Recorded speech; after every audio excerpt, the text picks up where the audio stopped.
Hey, I'm Dave Isaac, here in LA, California, producer, mix engineer.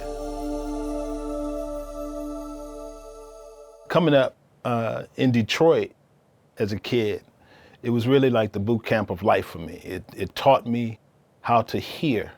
I didn't realize as a kid, around 4 or 5 years old, when I would listen to records, lay on the floor, close my eyes, imagining how Stevie Wonder could hear.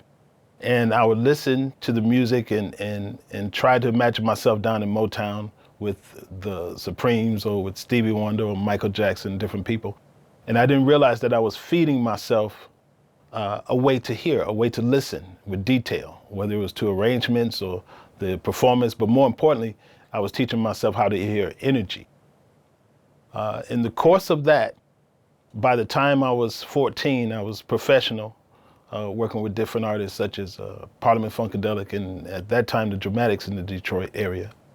And eventually worked my way into playing guitar and bass and things like that. But around my early 20s, I met Michael Powell, a producer with Anita Baker, which was one of my first professional projects. And Michael Powell really taught me the art of listening into detail because the engineer, the mix engineer that we had, Barney Perkins, who was an amazing engineer. He's gone now, God rest his soul. But you know, he was a beast to hand songs over to. Meaning, if I did anything wrong, he was gonna call and cuss me out. It had to be right. It couldn't be distorted. It had to be clean because Barney had a way of reproducing energy in an amazing way. So finally, I was able to make him happy, and I didn't realize at that time I was also increasing my listening capabilities, how strong I could hear. Eventually, I moved to California and met Marcus Miller. It went from there to film and television and things like that, but working with Marcus, jazz musician, a legend, he took me to another level with listening, as far as listening to the detail of timing and creating depth and things like that from a jazz perspective. So in the course of that, my whole goal was to make the speakers disappear when I would start to mix. Trying to learn the art that Barney has started to show me. I wanted to make sure that you could see the artist, that you could almost close your eyes and feel the artist right in front of you. And if you can do that, then you're going to start to see the lyrics. You're going to start to feel the energy of the performance. And that's something that's very important to me now, coming up as a producer and mix engineer. It causes me to wear two hats.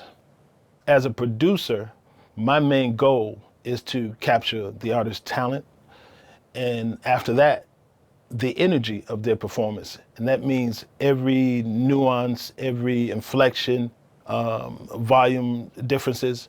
And that's the energy is something that can move you, because energy has a great effect on everything around it.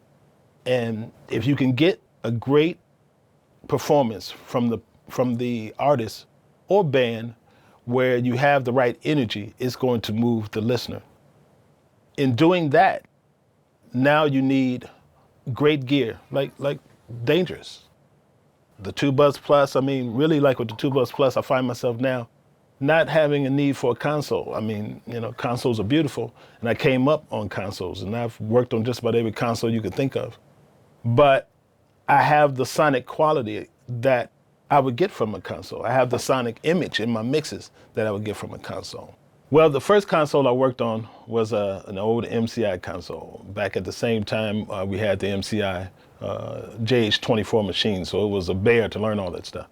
And went from that to the SSL 4000, Mitsubishi West Star, and I mean, every console you could think of, especially by the time I came to LA, I was working in just about every room in town, so it was various consoles.